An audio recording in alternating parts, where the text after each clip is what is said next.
For Your Ears Only for the week of September 4th, I'm David Alpern. I'm Melissa Exelberth. I have nothing but confidence in Alan as he takes on this important role as one of the leaders of my economic team. Our great ongoing challenge as a nation remains how to get this economy growing faster. One debate of many that's on one channel of many was not enough reason not to have the speech at the time that we decided to have it. Princeton unemployment expert Alan Krueger was piped aboard last week as Barack Obama's new top economic advisor as the president prepares for a big speech to Congress and the nation on his plans for job creation this Thursday. That was a day later than originally scheduled, apparently to upstage the first GOP presidential debate, including new frontrunner Rick Perry, the Tea Party-pleasing governor of Texas.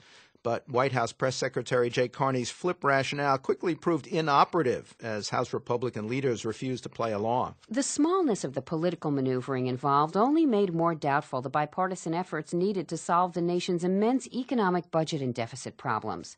At week's end, the stock market plunged again on news that employment in August was flat for the first time in almost a year, with only 17,000 new private sector jobs, offset by government layoffs and unemployment stuck at 9.1%.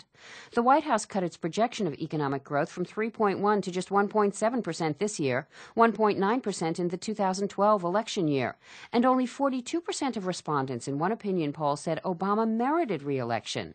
To consider the president's options and prospects for Your Ears Only, we're joined now by Sean West, U.S. Director at EurasiaGroup, the international risk consultants. In your last analysis, you wrote that unless economic numbers get substantially worse, Obama knows there's little congressional support for new or expanded stimulus. Was last week's bad job news worse enough? Well, it certainly wasn't good, but I think that the key consideration in trying to analyze the likelihood that additional stimulus gets passed is that it has to sort of be a trend of substantially bad data one month after another, not just isolated bad months, and certainly not months where one can explain away why there might have been weaker job growth than otherwise due to sort of acute events that occurred. In the last, we've already seen the responses to the job numbers that were released for August, citing the debt limit debate,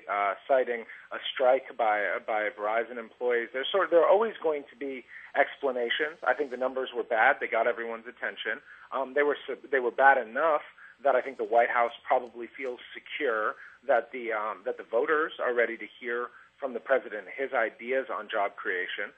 But Congress is playing a sort of multi-month game here where they'll hear what the president has to say, then they'll say, well, those aren't exactly the right ideas. We have our own ideas. Everybody agrees we want to create jobs.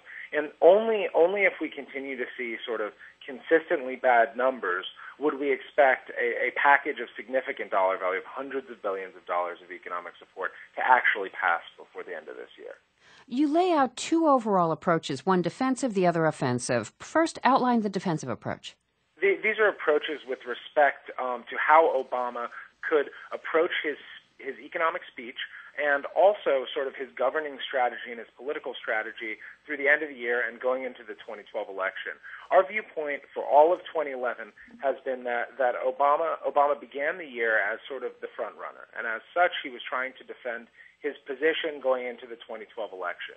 We saw him make a State of the Union address that broke little new ground. He waited until Republicans got out in front on reining in the deficit. Then he gave a job speech, which was sort of big on political rhetoric, and it had some numbers attached to it, but it didn't go. It wasn't a speech that was designed necessarily to change the narrative.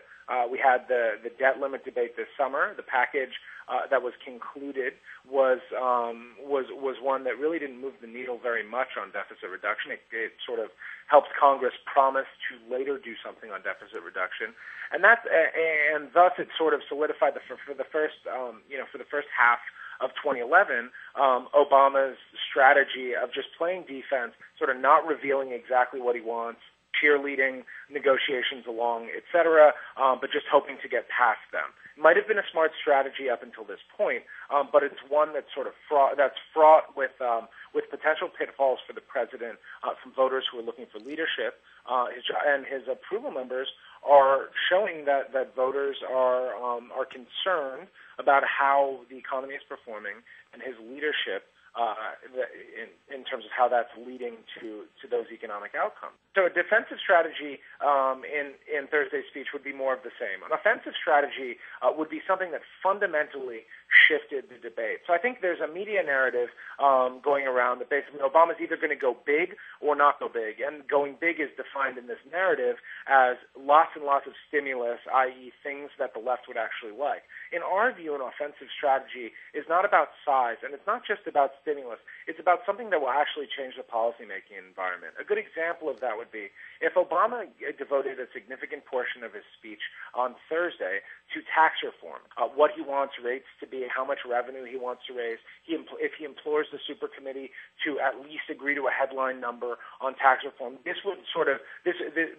could potentially crack open what is otherwise likely to be a kind of a gridlocked session of Congress, with the exception of the super committee, which will probably cash in a lot of the leftover negotiated cuts from the debt limit debate, but not break a lot of new ground. You also mentioned executive action on housing finance as a stimulus measure. Is there leverage for that in last week's report that the administration is preparing a lawsuit against big banks for serious faults in creating and selling the subprime mortgage-backed securities that did so much to freeze the financial system worldwide? Well, we know the White House and the Treasury Department have been exploring ways that they can use housing policy to increase the amount of money that homeowners actually have, perhaps by allowing for easier refinancing via the GSEs, which the governments now own. The set of conditions that would need to be necessary for them to get there would be, one, to design a program that could both function for the GSEs and that could function for the private sector. So there are two different ways. The GSEs are Fannie Mae and Freddie Mac, we should make clear. Right. And with the government as conservator of the GSEs, there's this perception that all you need is simple policy change from the administration, and then the GSEs can allow a lot of refinancing on loans that they've guaranteed or that they own, and that would bring down rates and give consumers more money.